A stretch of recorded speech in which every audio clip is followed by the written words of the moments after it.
What's up, everyone? This is Christian Duke, StrengthAddicts.com, here with my friend Steve Weingarten and Kevin Johnson, IFBB Pro Kevin Johnson. How are you guys today? Doing great. Doing good. Thank you for having me. Absolutely. And of course, I was late. And were you on time? I was maybe 5 minutes late. Yeah, I was already here. So. He was here punctual. This is the standard of an IFBB Pro League Pro. Okay, so the very first question that I want to ask now, you guys know, everybody knows Kevin. I know Kevin. You prep Kevin. Kevin is a IFBB Pro, probably one of the greatest posers of his day, honestly. I mean, you just see him on stage. He brings the audience to its feet, and that's a really big part of a bodybuilding show, is that entertainment factor. But I want to talk to him a little bit about his road to the pro card, because we have some amateurs that'll compete in 1 or 2 shows, like Phil Heath, and they're pros, and then there's others like Bob Ciccarelli, who are 20 years at it. So what was your road to the pro card like? It's been you want me to hold the mic? Yeah, I'm not Dave Palumbo. Okay. I don't want to take the mic. Or the Sean Ray.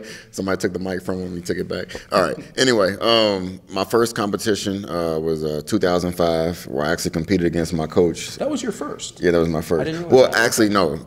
I did do an AAU competition. I don't. It's so long ago I forget to mention it, but that was 2004. Okay. Wow. And I decided to get in that competition the day before. I didn't. I was working. Quite a prep, huh? Yeah, I was working out in the gym, and somebody said, "Man, they got a bodybuilding competition tomorrow. You should get in there. You look like you can bodybuild." I didn't know nothing about trunks, none of this stuff, man. So I went to like Walmart and got some Speedos, like threw them on. Like I didn't have a tan, any of that stuff. But I got off the stage that day. I think I placed like 3rd or 4th, and I talked to the judges, and one of the judges said, I asked for his feedback. He said, "Your posing was atrocious." I was like, "What?" I didn't know the mandatories. I was looking at other people trying to see how to hit the pose. I didn't know anything about it. First show, but that was my official first show. Then my next show was 2005, the Kentucky Muscle. Yeah, that's what it was. And that's where I first saw you compete at, Steve. I remember Steve scared me backstage. I'm like, "Who is this guy? He's got this wrap towel, dry, hard condition." And you scared me because of the hamstring. So I always remember Steve from that show. Like it was like his condition was embedded in my head. So I competed in 2005. I was in college at the time, so I didn't compete again until 2008 because I was trying to focus on school. I had lost my scholarship, so I had to get my grades back up. So I ended up doing the Northern Kentucky in 2008, and I placed 2nd in the men's middleweight class there. And I still didn't know how to prep, but I got most of my information from the internet, magazines, so I did what I could by myself. My next show was 2010. I did the Kentucky Muscle again, and that also was a middleweight again, and I think I placed 3rd or 4th at that show, and I got feedback from the judges, and the only thing they said was condition. You got to get in condition. And I'm like, really, I didn't even know what that was still. I just knew that I felt that I looked good, and this is what I wanted to do. So finally in 2012, I was at the factory gym. I started training people there, and I saw Steve working with clients. I saw him pull out his clipboard and his calipers, and I was like, "You know what he's talking about, man. He's got the calipers. He's testing. I'm airdropping, I'm eavesdropping, trying to see what he's doing and how he's prepping his clients." So finally, I contacted him. I think it was like 8 weeks out. Was it 8 weeks out from the Kentucky Muscle? Maybe 12 at the most. Maybe 12 from the state show, and I came to him. Sorry, I came to him in fairly good shape, I think, compared to what maybe most people would come to a coach. And I just, I hired him for the Kentucky state show, and then the rest is kind of history. We've been together since 2012. We won the state show, my class in the overall. That following year, we did our first national show as a middleweight. We did junior nationals. I placed 2nd there. And then, for whatever reason, I took another year off. I can't remember why. I competed again in 2015, didn't do well there. There was the Derby. That was my fault. I admitted to him. I cheated during that whole prep. I cheat every day, so yeah. It's okay. So 2015, I took 2016 off because we had to regroup. We had to get my mind right. I came back 2017. We did the Kentucky Muscle that year.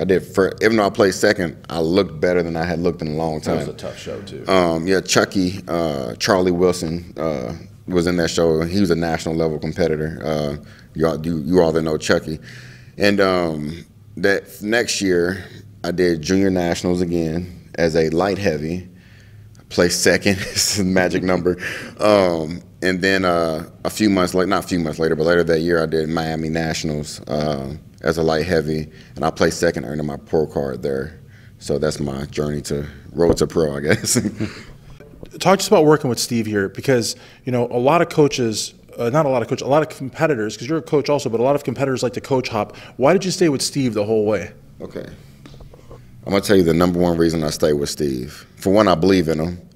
That's the number one reason. Secondly is, how can a coach learn your body if you don't do multiple shows with them? Exactly. And each prep has been different. In each prep, we have learned something that has been valuable that we can use going into the next prep. We have never went through a prep and not got anything from it.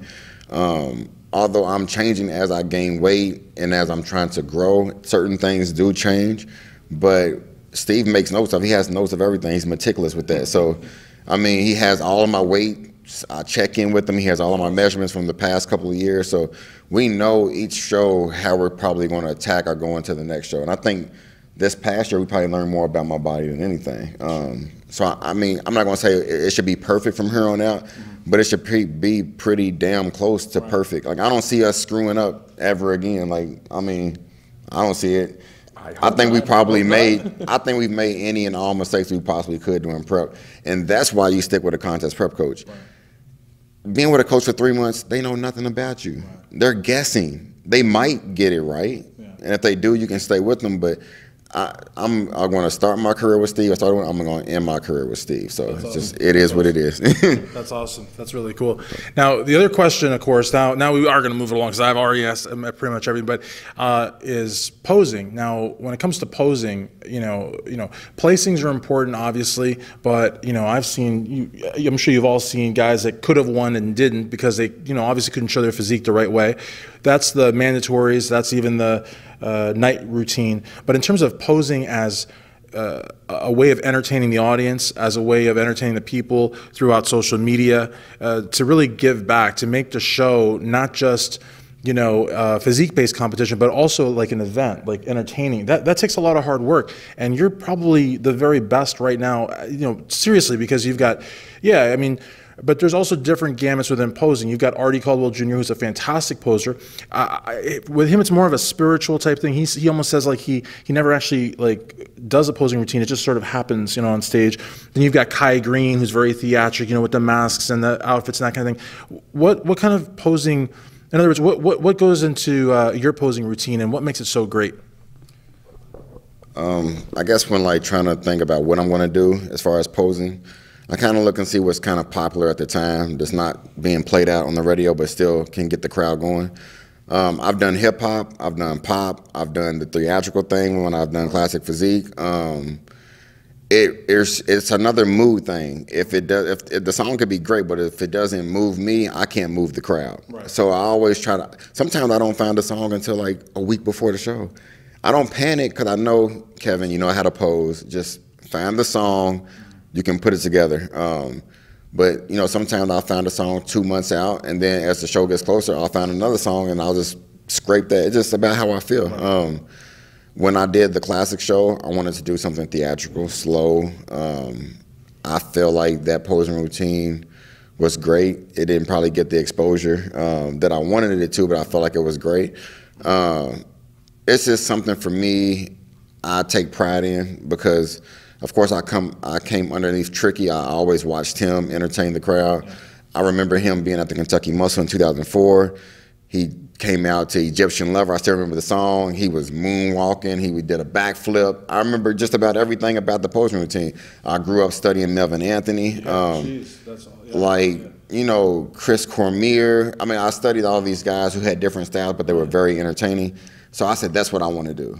It never was like, I want to win first place. It's like, that's what I want to do. It's like the entertainment aspect of it. So I feel like if I can wake the crowd up, because shows are long, and shows can be boring if you're looking at people that you're not there for. So my job is, when I go out there, I want the crowd to wake up. Get the blood moving. That's right? it. Yeah. That's my job.